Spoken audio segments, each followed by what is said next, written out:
Welcome to Saaho TV news. నేను రేవతి. ముందుగా ముఖ్యాంశాలు.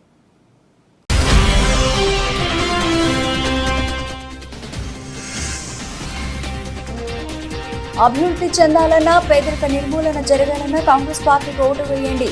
ఎన్నికల సన్నాహక సమావేశంలో మంత్రి సీతక్క విజ్ఞప్తి.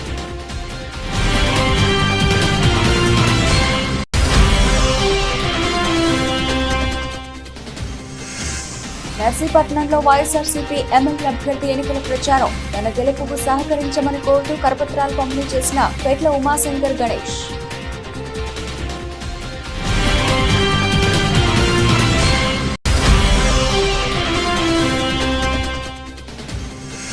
చేవెళ్ల నియోజకవర్గంలో ప్రచారాన్ని నిర్వహించిన బీజేపీ అభ్యర్థి. ప్రజలందరి ఆశీర్వాదం సంపూర్ణంగా లభిస్తుందన్న కొండ విశ్వేశ్వరరెడ్డి.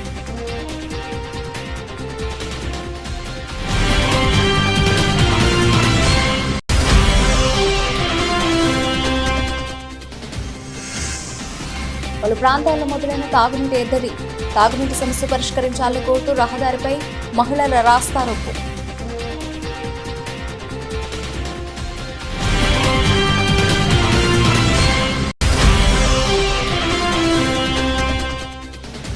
కోర్టులో కవిత 5 రోజుల కస్టడీ కోరిన సిబిఐ. లిక్కర్ పాలసీ కేసులో కవితదే కీలక పాత్ర అన్న సిబిఐ అధికారులు.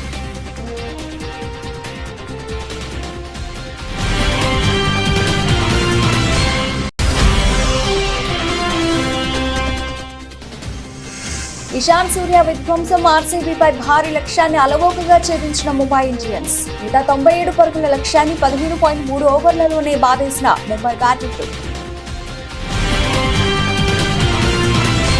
మహబూబాబాద్ జిల్లా కొత్తగూడ మండలం వేలువెల్లి గ్రామంలో పార్లమెంట్ ఎన్నికల సందర్భంగా ఎన్నికల సన్నాహక సమావేశాన్ని ఏర్పాటు చేశారు. ఈ కార్యక్రమానికి అతిథులుగా పార్లమెంట్ అభ్యర్థి పోరిక బలరాం నాయక్, తెలంగాణ రాష్ట్ర శిశు సంక్షేమ మరియు పంచాయతీరాజ్ శాఖ మార్చులు ధనసరి అనసూయ సీతక్క పాల్గొన్నారు. ఈ సందర్భంగా సీతక్క మాట్లాడుతూ గత 10 సంవత్సరాల కాలంలో దేశం అభివృద్ధిలో చాలా వెనుకబడి ఉందని, పేదరికం చాలా పెరిగిపోయిందని, దేశం అభివృద్ధి చెందాలన్నా పేదరిక నిర్మూలన జరగాలన్నా కాంగ్రెస్ పార్టీకి ఓటు వేసి రాహుల్ గాంధీని ప్రధానమంత్రిని చేయాలని కోరారు. కాంగ్రెస్ పార్టీ ముఖ్య నాయకులకు, కార్యకర్తలకు దిశానిర్దేశం చేశారు. చిన్నతనం నుంచి పక్క ఊరే, వాళ్ళ ఊరు మా ఊరు ఒకటే ఎంపీటీసీ, వాళ్ళ ఊరు దాటినాక మా ఊరు పోవాలి లేదు. కాబట్టి ఆ రోజు నేను తెలుగుదేశంలో ఉన్నా, అన్న కాంగ్రెస్ పార్టీ కేంద్ర మంత్రిగా ఉన్నప్పటికీ మా ఇద్దరి మధ్య ఎలాంటి విభేదాలు లేకుండా ములుగు నియోజకవర్గ అభివృద్ధి కోసం మరి అనేక కార్యక్రమాలను కూడా తీసుకురావడం జరిగింది. ఆ రోజు కాంగ్రెస్ ప్రభుత్వం అధికారంలో ఉన్నప్పుడు, బలరామన్న కేంద్ర మంత్రిగా ఉన్నప్పుడు మన ఏజెన్సీ ప్రాంతాలకు దాదాపుగా 2000 కోట్ల రూపాయలను తీసుకొచ్చి ఇవాళ ములుగులో ఏరియా హాస్పిటల్ కానీ, మనుగూరు ఏరియా హాస్పిటల్ కానీ, భద్రాచలం కానీ, అదేవిధంగా మోడల్ స్కూల్ కానీ, మహబాద్కి వచ్చినటువంటి స్కూళ్లు కానీ, అన్ని ఏజెన్సీ ఏరియాలలో మరి మోడల్ స్కూళ్లు, ఏకలవ్య స్కూళ్లు, హాస్పిటల్స్, అంగన్వాడీ సెంటర్స్, మన ఏటు నాగారం దగ్గర కట్టినటువంటి పెద్ద బ్రిడ్జి, ఇవాళ మీరు వాజేడు వెంకటాపురం బ్రిడ్జి కూడా మరి వారి హయాంలో నేను ఎమ్మెల్యేగా ఉన్నప్పుడే రావడం జరిగింది. ఇవాళ అటు నిలబడ్డటువంటి ఇద్దరు వ్యక్తులను కూడా చూసిండ్రు, కానీ వారు ఎక్కడ కూడా చెప్పుకోవడానికి ఏం తెచ్చింది లేదు. మరి బలరామన్నకు అన్ని రకాల అనుభవాలు ఉన్నాయి. ఢిల్లీలో ఎవరిని పడితే ఏ పనులు వస్తాయి, ఆయన నిత్యము ఆఫీసులో చుట్టూ తిరిగి తీసుకొచ్చేటువంటి పనులు. అంతెందుకు ఇలా మల్లంపల్లి నుంచి వయా నర్సంపేట నుంచి మహబాద్ రోడ్డు 110 కోట్లు దాదాపు అప్పుడు తీసుకొచ్చి ఇప్పటిదాకా ఇంకా గూడూరు కాడ మూలుగుతూనే ఉన్నది ఆ రోడ్డు. ఆయన తీసుకొచ్చింది ఆ రోడ్డు. కాబట్టి ఇల్లందు ఇటు పోయే రోడ్డు కూడా, అదే విధంగా ములుగు నుంచి ఏటు నాగారం దాకా డబల్ రోడ్డు 4 లైన్స్ వే కూడా మరి ఫారెస్ట్ క్లియరెన్స్ తీసుకొచ్చింది కూడా వారే.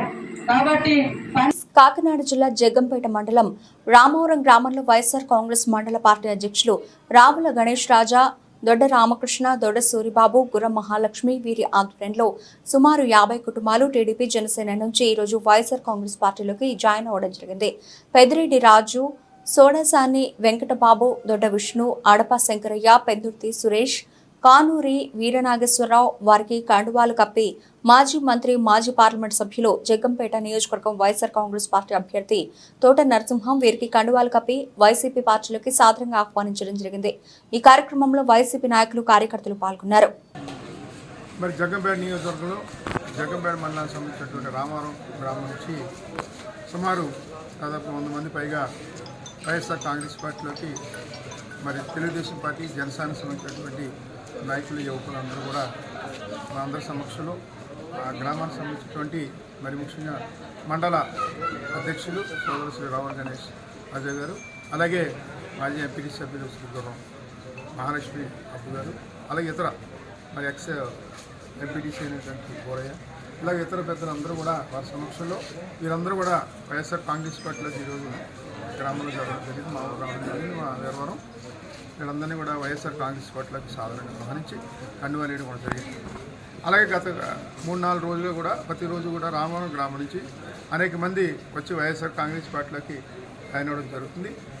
వీరందరికీ కూడా మేము సాధారణంగా ఆహ్వానిస్తూ తప్పనిసరిగా వారికి తగిన గుర్తింపు ఇవ్వడం, పార్టీ ద్వారా ఏ కార్యక్రమం జరిగినా సరే వారిని కూడా భాగస్వామ్యులు చేస్తామని కూడా తెలియజేసుకుంటూ మరి ఈరోజు వైఎస్ జగన్మోహన్ రెడ్డి గారు చేసే సంక్షేమ కార్యక్రమాల పట్ల వారు ఆకర్షితులై ఇంకేదంటే మేమందరం కూడా మరి జగన్మోహన్ రెడ్డి ఇస్తున్న లబ్ధిని పొందినటువంటి కుటుంబాలు మేము.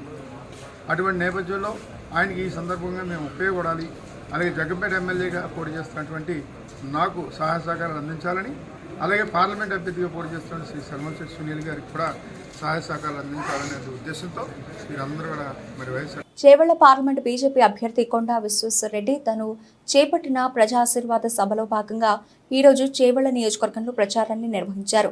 ఈ నేపథ్యంలో ఆయన మీడియాతో మాట్లాడుతూ ఈ ప్రజాశీర్వాద సభలో ప్రజల యొక్క సంపూర్ణ మద్దతు తమకు పూర్తిగా లభిస్తుందని, తమ గ్రాఫ్ పెరిగిందని, తప్పకుండా ఈసారి 4 లక్షల మెజారిటీతో బీజేపీ పార్టీ గెలుస్తుందని ధీమా వ్యక్తం చేశారు.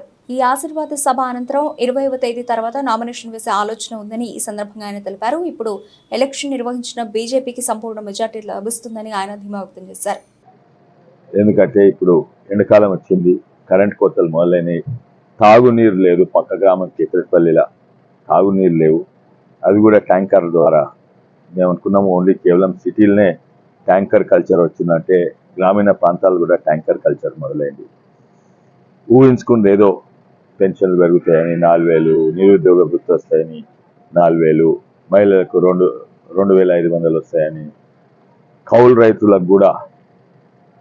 రైతులకు కూడా రైతు బంధు వస్తుంది, ఉన్న రైతు బంధును 15,000 చేస్తాము, 2 లక్షల రుణమాఫీ. ఏవి కనబడతలేదు. ప్రజల ఇంత తొందరగా నమ్మకం పోయింది కొత్త ప్రభుత్వం కాంగ్రెస్ ప్రభుత్వం మీద. కనీసము ఆ ప్రభుత్వం మీద నమ్మకం పోతందుకు 5-6 ఏళ్ళు పట్టింది, కానీ ఈ ప్రభుత్వంలో 5-6 నెలలనే ఈ ప్రభుత్వం మీద నమ్మకం పోయింది. రైతులకు ఇదే కాక మొన్న రాహుల్ గాంధీ వాళ్ళు వచ్చి 5 గ్యారెంటీలు 6 గ్యారెంటీల మీద ఇప్పుడు 25 గ్యారెంటీలు. ఆ 5 గ్యారెంటీలు 6 గ్యారెంటీలే ఆ చేయి గుర్తుని చూపెడితే అది చెంపదెబ్బ గుర్తు అనుకుంటున్నారు, తోబా అనుకుంటున్నారు. ఇవాళ మన ముస్లిం మిత్రులది ఇఫ్తార్ ఇక్కడ కూడా పోయినాం. వాళ్ళు కూడా అంటుండ్రు మేము కూడా ఎంతో అనుకోని కాంగ్రెస్కి ఇష్టము, ఆ పాత అయినే మంచిది, ఇఫ్తార్ తోఫాలని ఇచ్చిండ్రు, బట్టలని ఇచ్చిండ్రు, వీళ్ళు కేవలం మనం ముస్లిమ్స్ అని ఓట్ బ్యాంక్ అట్టి వాడుకుంటున్నారు అని వాళ్ళు కూడా అంటున్నారు. ఇక్కడ ఉన్న రైతులైతే 25 ఈ నెల 18న సార్వత్రిక ఎన్నికల నోటిఫికేషన్ విడుదల చేస్తామని చిత్తూరు జిల్లా ఎన్నికల అధికారి కలెక్టర్ షణ్మోహన్ తెలిపారు. శుక్రవారం ఉదయం 10 గంటలకు జిల్లా కలెక్టర్ కార్యాలయంలో మీడియా ప్రతినిధులతో విలేకరుల సమావేశం ఏర్పాటు చేశారు. ఈ సందర్భంగా ఆయన మాట్లాడుతూ ప్రజాస్వామ్యంలో ఓటు హక్కు ఉన్న ప్రతి ఒక్కరూ పోలింగ్ కేంద్రాలకు వచ్చి ఓటు వేయాలని జిల్లా ఎన్నికల అధికారి షణ్మోహన్ కోరారు. సార్వత్రిక ఎన్నికల నిర్వహణకు అవసరమైన ఏర్పాట్లు పూర్తి చేసినట్లు చెప్పారు. ఎన్నికల నిర్వహణకు సహకరిస్తున్న అన్ని వర్గాలకు జిల్లా కలెక్టర్ కృతజ్ఞతలు తెలిపారు. సో ఇవాళ 12వ తారీఖు మనం సమావేశమైంది. ప్రెస్ మీట్ పెట్టడానికి ముఖ్య ఉద్దేశం నెక్స్ట్ ఈ టైంకి వచ్చే వారం మనకు ఎన్నికల నోటిఫికేషన్ రాబోతోంది. సో ఇప్పటి వరకు మనం చేసిన ప్రిపరేషన్ ఏంటి, తర్వాత 18వ తారీఖు ఎన్నికల నోటిఫికేషన్ వచ్చిన తర్వాత ఇమ్మీడియట్గా మనం జరపాల్సిన పనులు ఏంటి, తర్వాత దీనికి సంబంధించి మన వైపు ఉన్న సంసిద్ధత అండ్ ప్రజల వైపు నుంచి మనం కోరుతున్న కోఆపరేషన్. సో ఈ విషయాల గురించి ఒకసారి త్వరగా బ్రీఫ్ చేద్దామన్న ఉద్దేశంతో ఈరోజు ప్రెస్ మీట్ పెట్టడం జరిగింది. ఫస్ట్ థింగ్ 18th నోటిఫికేషన్ అన్నప్పుడు మనం 18th నుంచి నామినేషన్ స్వీకరించడం జరుగుతుంది 25వ తేదీ వరకు. 25వ తేదీ నోటిఫికేషన్ స్వీకరించిన తర్వాత 29 లోపు మనం స్క్రూటనైజ్ చేసి ఫైనల్ లిస్ట్ ఆఫ్ క్యాండిడేట్స్ని ఫైనలైజ్ చేయడం జరుగుతుంది. సో ఈ ప్రక్రియ జరిగే టైంలోనే మనకి అత్యంత ముఖ్యమైన పోస్టల్ బ్యాలెట్కి సంబంధించి ఎంప్లాయీస్ ఆల్మోస్ట్ ఒక 10-11 వేల చిల్లర ఎంప్లాయీస్, తర్వాత ఒక 23,000 చిల్లర పీడబ్ల్యూడి అంటే ఫిజికల్లీ అంటే పర్సన్స్ విత్ డిజబిలిటీస్, దెన్ ఒక 6,500 చిల్లర 85+ అంటే 85 ఏళ్ళు ప్లస్ దాటిన వారికి ఇంటికి వెళ్ళి పోస్టల్ బ్యాలెట్ స్వీకరించే సదుపాయం ఉన్నందున లాస్ట్ టైం మీటింగ్లో మనం చెప్పినట్లు సో 20 నుంచి 23 తేదీల మధ్యలో నేను మళ్ళీ I give a press note also. ఆ తేదీల మధ్య ప్రతి ఇంటికి వెళ్ళి బూత్ లెవెల్ ఆఫీసర్స్ వాళ్ళకి ఇవ్వాల్సిన ఫామ్ 12D అనే ఒక ఫామ్ ఇచ్చి. కర్నూలులో వైఎస్ఆర్సీపీ ఎమ్మెల్యే అహ్మద్ అబ్దుల్ హఫీజ్ ఖాన్ మీడియాతో మాట్లాడుతూ బాబు రామోజీలది ఒకటే బడి, ఈనాడు రామోజీరావు నిజస్వరూపం ప్రతిరోజు తన పత్రిక ద్వారా తెలియజేస్తున్నారు.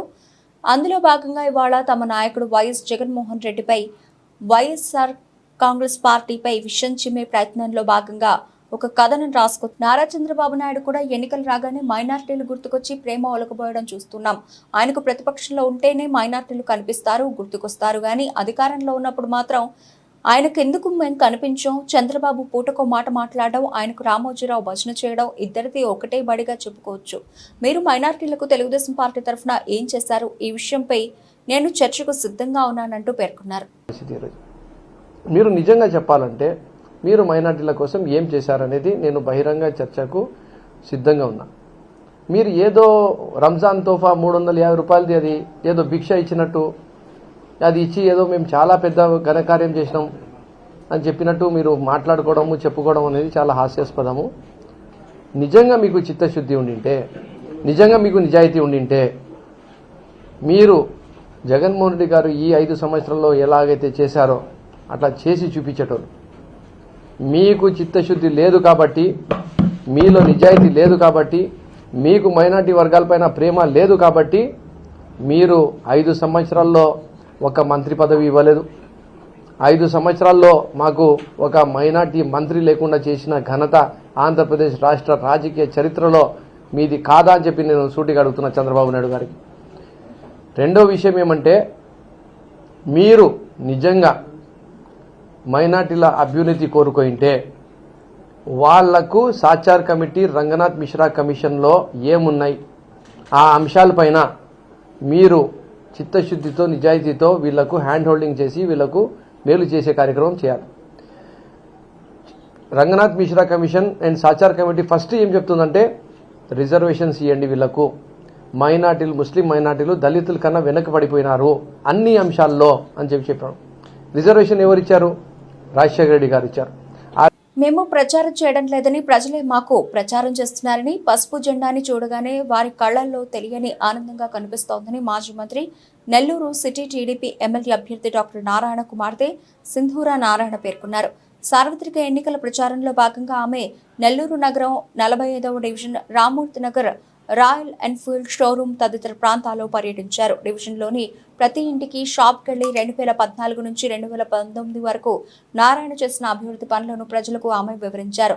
మే 13న జరిగే ఎన్నికల్లో మీ అమూల్యమైన ఓటును సైకిల్ గుర్తుకు ఓటేసి ఎంపీగా వేమిరెడ్డి ప్రభాకర్ రెడ్డిని, ఎమ్మెల్యేగా తమ నాన్నను పొంగూరు నారాయణలను అఖండ మెజారిటీతో గెలిపించాలని ప్రజల్ని సింధూరా కోరారు. అనంతరం సింధూరా నారాయణ మీడియాతో మాట్లాడారు. గత 5 ఏళ్లుగా లేని ఆనందాన్ని మళ్లీ ఈ పసుపు జెండా రూపంలో తమకు కనిపిస్తోందని ప్రజలు ఆనందం వ్యక్తం చేస్తున్నారన్నారు. ఈరోజు 45వ వార్డులో రామూర్తి నగర్లో ఇక్కడున్న టీడీపీ కార్యకర్తలు, స్పెషల్గా చెప్పాలంటే విమెన్ లీడర్స్, అలాగే యూత్ లీడర్స్తో, అలాగే బూత్ లీడర్స్తో అందరితో కలిసి ఇంటింటికి వెళ్ళి ప్రచారం చేయడానికి మార్నింగ్ నుంచి తిరుగుతున్నాము. అయితే ఇందాట వేరే జర్నలిస్ట్తో కూడా మాట్లాడుతూ ఉన్నాను. నేను ఒకటే మళ్ళీ రిపీటెడ్గా చెప్తున్నాను, మీరు కూడా మమ్మల్ని ఫాలో అయితే మీకు తెలుస్తుంది. ప్రచారం అనేది మేము చేయట్లేదండి, ప్రజలే మనకు చేస్తున్నారు.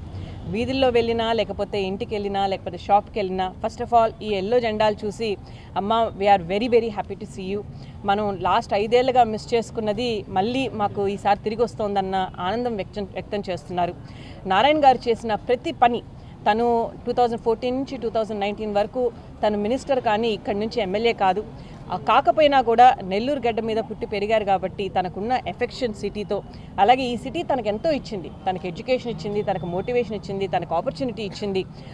అలాంటి సిటీని నేను ఎట్లయినా డెవలప్ చేసుకోవాలి, నేను పెరిగిన ఎన్వైరన్మెంట్ నెక్స్ట్ జనరేషన్కి ఉండకూడదు, ఇంకా మంచి ఎన్వైరన్మెంట్ ఉండాలి, అదొక బెస్ట్ సిటీగా కంట్రీలో ఉండాలి అనేసి ఒక మంచి ఉద్దేశంతో తను కోట్లాది ఫండ్స్ చంద్రబాబు నాయుడు గారిని రిక్వెస్ట్ చేసి ఇక్కడ తీసుకురావడం అనేది జరిగింది.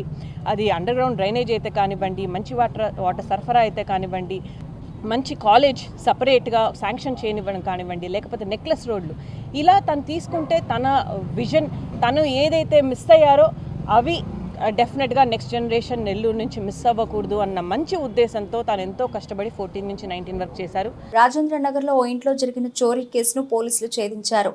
ఉదయం 10 గంటల సమయంలో ఇంట్లోకి ముసుగు ధరించిన 2 దుండగులు చొరబడి 25,000 రూపాయలు అపహరించుకుపోయారని గట్టిగా కేకలు పెట్టింది. స్థానికుల సమాచారం మేరకు అక్కడకు చేరుకున్న పోలీసులు క్లూస్ టీంని రంగంలోకి దింపారు. అక్కడ ఉన్న సీసీ కెమెరాలు పరిశీలించగా ఎక్కడ చోరీ జరిగినా ఆనవాళ్లు కనిపించకపోవడంతో ఆ యూత్ని విచారించి ఆమె చెప్పిందంతా కట్టుకథగా గుర్తించారు. ఇటీవల ఆన్లైన్లో గేమ్స్ ఆడి 25,000 రూపాయలు పోగొట్టుకున్న ఆమె వాటిని స్నేహితుల నుంచి తీసుకున్నట్లు తెలిపింది. డబ్బులు తిరిగి ఇచ్చేయాలని ఈ డ్రామా ఆడినట్లు పోలీసు విచారణలో తేలింది. బీరువాలో బట్టలు తానే చిందరవందరగా పడేసి గట్టిగా కేకులు పెట్టినట్లు ఒప్పుకుందని పోలీసులు వెల్లడించారు. మార్నింగ్ 10 o'clock నేను బయటకు వెళ్ళా 5 minutes వచ్చాను, బేడం పెట్టేసి వెళ్ళాం. వచ్చేసి డోర్ ఓపెన్ చేశాను, ఓపెన్ చేసి అల్మారీ ఓపెన్ చేసి బట్టలన్నీ కింద వేసేసి మనీ తీసుకెళ్ళాను. ల్యాప్టాప్ ఇంకా టీవీ మొత్తం బెడ్రూమ్లో ఉన్నవి హాల్లో తీసుకొచ్చి పెట్టేస్తాను. అంతే, నేను వచ్చే వరకు ఇట్లా డోర్కి ఇట్లా దొబ్బేసి ఇంకా వెళ్ళిపోయారు. మంకీ క్యాప్స్ ఉండే వాళ్ళకి, బ్లాక్ కలర్ జంప్ సూట్ వేసుకున్నారు. బయటకు వచ్చి ఇక్కడ వచ్చే వరకు రైట్ సైడ్ వెళ్ళిపోయారు. నీకు దొబ్బేసారా? దొబ్బేస్తే నేను డోర్కి పడిపోయాను. ఎంతమంది వచ్చారు? 2 members. ప్రతి పేద కుటుంబానికి సంక్షేమ పథకాలు అందించిన ఘనత జగన్ ప్రభుత్వానికి దక్కిందని ఎమ్మెల్సీ అనంతబాబు అన్నారు.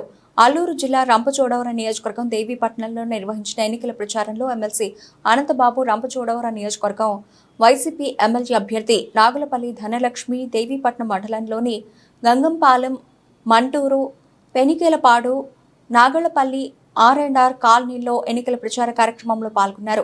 ఈ గ్రామాల్లో ఈ సందర్భంగా ఎమ్మెల్సీ అనంతబాబు మాట్లాడుతూ వైఎస్ఆర్ కాంగ్రెస్ పార్టీ ప్రభుత్వం ఏర్పడ్డాక ఈ 5 సంవత్సరాల్లో ముఖ్యమంత్రి జగన్ సంక్షేమ పథకాల ద్వారా ప్రతి ఒక్కరికి ₹1,00,000 నుండి ₹2,00,000 వరకు వారి అకౌంట్లలో జమ అయ్యాయని, సచివాలయంలో 10 కోట్ల రూపాయలకు పైగా సంక్షేమ పథకాల ద్వారా ప్రజలందరికీ లబ్ధి చేకూరిందని తెలిపారు. ఎంపీ అభ్యర్థిగా మన తనుంజ రాణి గారు పోటీ చేస్తా ఉన్నారు.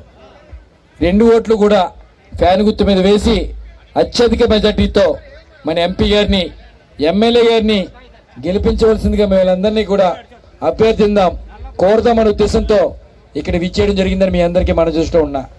ఈవేళ గడిచిన 5 సంవత్సరాల్లో మన ప్రభుత్వము ఎన్నో సంక్షేమ పథకాలు అమలు చేశారు. ఆ సంక్షేమ పథకాల అమల్లో ఎక్కడ కూడా పార్టీలు చూడలే, కేవలం పేదవాళ్ళ ఆర్థిక సంక్షేమ పథకాల అమలులో వివిధ సంక్షేమ పథకాలు అమలు చేశారు. అమ్మఒడి ద్వారా ప్రతి సంవత్సరం కూడా తల్లికి 15,000 రూపాయలు వేసే కార్యక్రమం కానీ, 40 సంవత్సరాల నుంచి 60 సంవత్సరాల మధ్య ఉన్న ప్రతి మహిళకి కూడా సంవత్సరానికి 18,000 వేసే కార్యక్రమం కానీ, ప్రతి రైతుకి కూడా సంవత్సరానికి 13,000 రూపాయలు వేసే కార్యక్రమం కానీ, అలాగే చదువుకునే పిల్లలకి మీ అందరికీ గుర్తు చేస్తా ఉన్నా.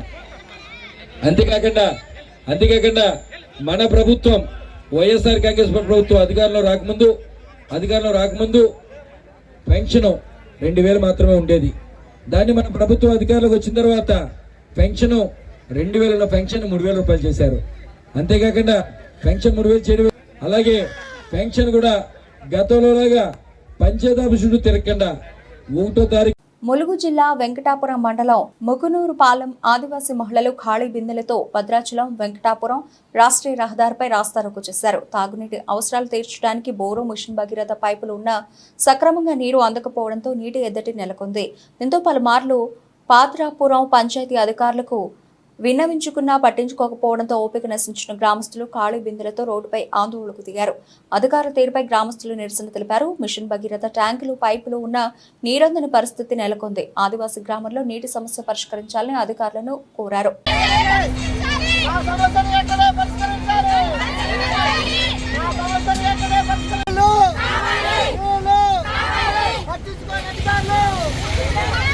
ప్రతిపాడు మండలం పెద్దిపాలెంలో విద్యుత్ షార్ట్ సర్క్యూట్తో అగ్ని ప్రమాదంలో పూర్తిగా కాలిపోయిన ఇల్లు, బట్టలు, సామాగ్రి, నిత్యావసర వస్తువులు, వ్యవసాయ అవసరాలకు దాచుకున్న నగదు సర్వం కోల్పోయిన కలిసి ఆర్థిక సాయం చేసి బియ్యం, వస్త్రాలు పంపిణీ చేసిన వరపుల తమ్మారావు ఫౌండేషన్ సభ్యులు. కార్యక్రమంలో పాల్గొన్న వరపుల తమ్మారావు ఫౌండేషన్ అధ్యక్షురాలు వరపుల సత్యప్రభారాజా.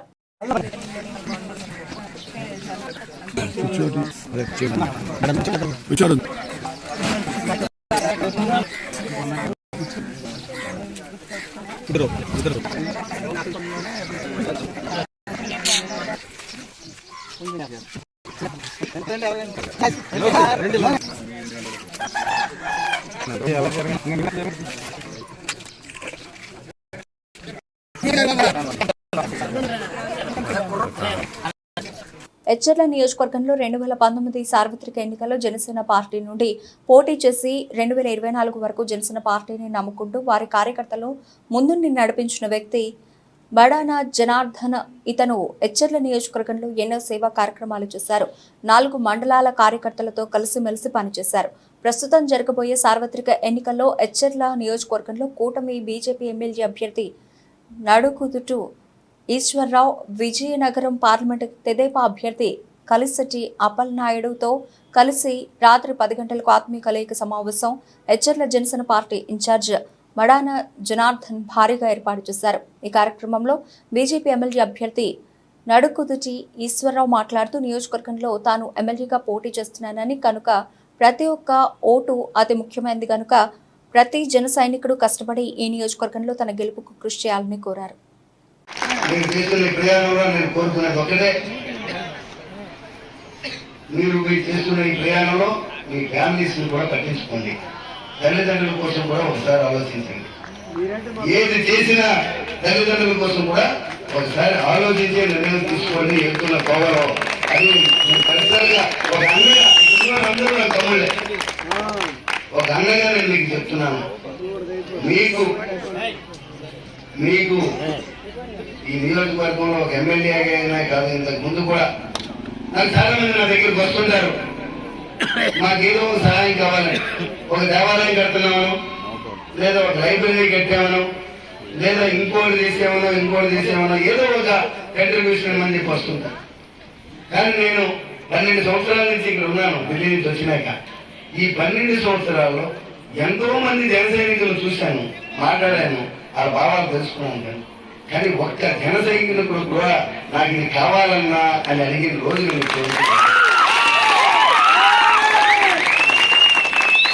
జనసేన. సో మంచి నాయకుడు వెనకాతల మనం ఉన్నాం. భవిష్యత్తులో తప్పకుండా అతని నాయకత్వంలో రాష్ట్రం మంచి. నర్సీపట్నం మున్సిపాలిటీ 1వ వార్డులో శుక్రవారం ఉదయం sitting MLA YSR Congress party అభ్యర్థి పెట్ల ఉమాశంకర్ గణేష్ నిర్వహించిన ఎన్నికల ప్రచారంలో ప్రజలు నీరాజనాలు పలికారు. అడుగడుగున హారతులు పట్టారు. పూల వర్షం కురిపిస్తూ అపూర్వ స్వాగతం పలికారు. పెద్ద సంఖ్యలో వార్డు సభ్యులు ఎమ్మెల్యే గణేష్ వెంట నడిచారు. అడుగడుగున హారతులు పట్టారు. ప్రతి ఇంటి ముందుకు వైసీపీ అభ్యర్థి గణేష్ వెళ్లి ప్రజలను వచ్చే ఎన్నికల్లో గెలిపించమని అభ్యర్థించారు. తన గెలుపుకు సహకరించమని కోరుతూ ఆశీర్వదించండి అంటూ కరపత్రాలను పంపిణీ చేశారు. వచ్చే ఎన్నికల్లో మరోసారి తనను ఎమ్మెల్యేగా గెలిపిస్తే నియోజకవర్గ అభివృద్ధికి పాటుపడతానన్నారు. ఈరోజు నర్సీపట్నం మున్సిపాలిటీలో మరి 1వ వార్డులో మరి డోర్ టు డోర్ ప్రోగ్రామ్ కార్యక్రమం చేపట్టడం జరుగుతుంది. అందులో ముఖ్యంగా సన్యాసిపతి గారు, ఎమ్మెల్యే గారు, అలాగే మున్సిపల్ చైర్మన్ గారు, వైస్ చైర్మన్ గారు, ఇన్ఛార్జీలు, అలాగే పార్టీ ఇన్ఛార్జ్ ఇక్కడ మన రామకృష్ణ గారు, కోటి గారు, ఇంకా పెద్దలందరూ కూడా వార్డు పెద్దలకు, ముఖ్యంగా నర్సీపట్నం మున్సిపాలిటీ పెద్దలందరూ కూడా నమస్కారం తెలుపుకుంటున్నాను.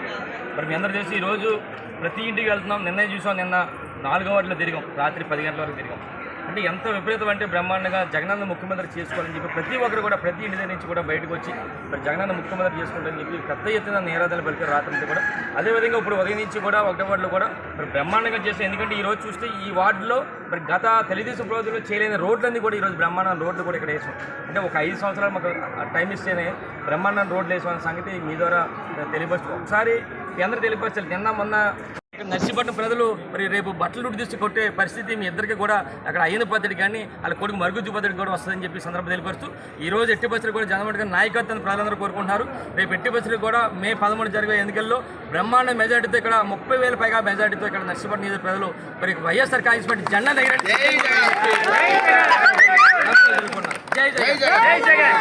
ఢిల్లీ లిక్కర్ పాలసీ కేసులో నిందితురాలుగా ఉన్న బీఆర్ఎస్ ఎమ్మెల్సీ కవితను రౌస్ అవెన్యూ కోర్టులో సిబిఐ అధికారులు హాజరుపరిచారు. కవితను 5 రోజుల పాటు తమ కస్టడీకి ఇవ్వాలని కోర్టును సిబిఐ అధికారులు కోరారు. ఈ కేసులో కవిత కీలక పాత్రను పోషించారని వారు కోర్టుకు తెలిపారు. సౌత్ గ్రూప్ యాప్ పార్టీ మధ్య జరిగిన 100 కోట్ల రూపాయల లావాదేవీలో కవితది ప్రధాన పాత్ర అని వారు చెప్పారు. కవితను లోతుగా విచారిస్తేనే వివరాలు బయటకు వస్తాయని తెలిపారు. కవిత వాట్సాప్ చాట్ వివరాలను కోర్టుకు సిబిఐ అధికారులు అందించారు. కోర్టులో ప్రస్తుతం వాదనలు కొనసాగుతున్నాయి. న్యాయమూర్తి కావేరి బావేజా వాదనలను వింటున్నారు. కవితను సిబిఐ కస్టడీకి కోర్టు ఇస్తుందా లేదా అనే ఉత్కంఠ నెలకొంది. 12 రాష్ట్రాల్లోని 94 నియోజకవర్గాల్లో మే 7న జరగనున్న 3వ దశ లోక్సభ ఎన్నికలకు నామినేషన్ల ప్రక్రియ శుక్రవారం ప్రారంభమైంది. రాష్ట్రపతి తరఫున ఎన్నికల సంఘం నోటిఫికేషన్ జారీ చేసిన అనంతరం నామినేషన్ల ప్రక్రియ ప్రారంభమైంది. కాగా నామినేషన్ పత్రాల దాఖలకు ఆఖరి తేదీ ఏప్రిల్ 19. ఇక మధ్యప్రదేశ్లోని బేతల్ నియోజకవర్గంలో ఎన్నికల వాయిదా కోసం మరో నోటిఫికేషన్ జారీ చేసినట్లు ఎలక్షన్ కమిషన్ తెలిపింది. బేతుల్ లోక్సభ స్థానంలో బరిలో నిలిచిన బీఎస్పీ అభ్యర్థి మరణంతో ఎన్నికలు వాయిదా పడ్డాయని ఈసీ తన నోటిఫికేషన్లో పేర్కొంది. బేతుల్ నియోజకవర్గంలో 2వ దశలో ఏప్రిల్ 26న పోలింగ్ జరగాల్సి ఉంది. కాగా ఈసీ ద్వారా గుర్తింపు పొందిన జాతీయ రాష్ట్ర స్థాయి పార్టీ అభ్యర్థి ఎన్నికలకు ముందు చనిపోతే ఆ పార్టీ మరో అభ్యర్థిని గుర్తించి రంగంలోకి దింపేందుకు ఎన్నికలను వాయిదా వేయడం జరుగుతోంది. మరో 3వ దశలో ఎన్నికలు జరిగే రాష్ట్రాలు కేంద్రపాలిత ప్రాంతాలు ఇవే: అస్సాం, బీహార్, ఛత్తీస్గఢ్, దాద్రా నగర్ హవేలీ, డామన్ డయ్యూ, గోవా, గుజరాత్, జమ్మూ కాశ్మీర్, కర్ణాటక, మహారాష్ట్ర, మధ్యప్రదేశ్, ఉత్తరప్రదేశ్, పశ్చిమ బెంగాల్. కాగా 18వ లోక్సభను ఎన్నుకునేందుకు 7 దశల్లో ఎన్నికలు జరగనున్న విషయం విదితమే. ఇందులో భాగంగా ఎన్నికల పోలింగ్ ఏప్రిల్ 19న ప్రారంభమై జూన్ 1న ముగుస్తుంది. జూన్ 4న ఓట్ల లెక్కింపు జరుగుతుంది. ఐపీఎల్ 2024లో ముంబై ఇండియన్స్ మరో విజయాన్ని తన ఖాతాలో వేసుకుంది. ముంబై వేదికగా జరిగిన మ్యాచ్లో రాయల్ ఛాలెంజర్స్ బెంగళూరుని పాండ్యాసేన చిత్తుగా ఓడించింది. 197 పరుగుల లక్ష్యంతో బ్యాటింగ్ ఆరంభించిన ముంబై బ్యాటర్లు చెలరేగి ఆడారు. 4లు, 6లతో ఆర్సీబీ బౌలర్లను చితగ్గొట్టారు. ముఖ్యంగా ఓపెనర్ ఇషాన్ కిషన్, అలాగే middle order batsman Suryakumar Yadav ధ్వంసం సృష్టించారు. బౌండరీలు, 6లతో విరుచుకుపడ్డారు. వీరికి తోడు స్టార్ బ్యాటర్ రోహిత్ శర్మ, చివర్లో కెప్టెన్ హార్దిక్ పాండ్యా కూడా రాణించడంతో కేవలం 3 వికెట్లు కోల్పోయి 15.3 ఓవర్లలోనే ముంబై ఇండియన్స్ లక్ష్యాన్ని ఛేదించింది. 7 వికెట్ల తేడాతో ఘన విజయాన్ని తన ఖాతాలో వేసుకుంది. ముంబై విజయంలో కీలక పాత్ర పోషించిన ఓపెనర్ ఇషాన్ కిషన్ 34 బంతులు 69 పరుగులు బాదాడు. ఇందులో 7 4లు, 5 6లు ఉన్నాయి. ఇక సూర్యకుమార్ యాదవ్ ఈ మ్యాచ్లో మెరిశాడు. పాత సూర్యను గుర్తు చేస్తూ కేవలం 16 బంతుల్లోనే అర్ధశతకాన్ని పూర్తి చేసుకున్నాడు. బులెటిన్ ముగించే ముందు హెడ్లైన్స్ మరోసారి.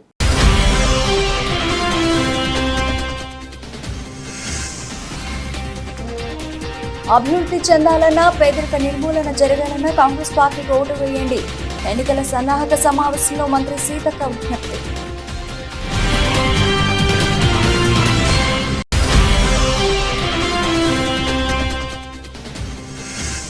నర్సీపట్నంలో వైఎస్ఆర్సీపీ ఎమ్మెల్యే అభ్యర్థి ఎన్నికల ప్రచారం. తన గెలుపుకు సహకరించమని కోరుతూ కరపత్రాలు పంపిణీ చేసిన పేట్ల ఉమాశంకర్ గణేష్.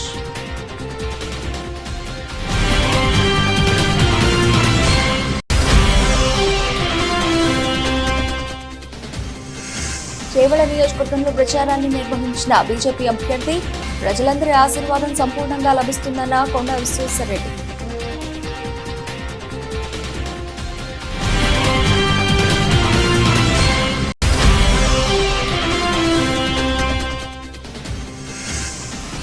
పలు ప్రాంతాల్లో మొదలైన తాగునీటి ఎద్దడి. తాగునీటి సమస్య పరిష్కరించాలని కోరుతూ రహదారిపై మహిళల రాస్తారోకో.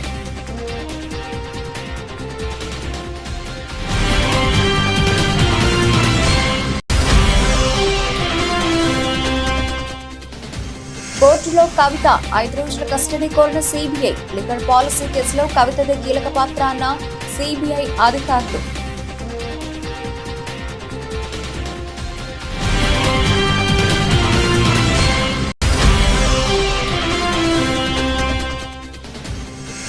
ఇషాన్ సూర్య విధ్వంసం ఆర్సీబీపై భారీ లక్ష్యాన్ని అలవోకగా ఛేదించిన ముంబై ఇండియన్స్. 197 పరుగుల లక్ష్యాన్ని 15.3 ఓవర్లలోనే బాధేసిన ముంబై బ్యాటర్లు. ఇవి ఇప్పటివరకు పిలిచిన అప్డేట్స్. మరిన్ని అప్డేట్స్తో మళ్ళీ కలుద్దాం. అంతవరకు సెలవు. నమస్తే.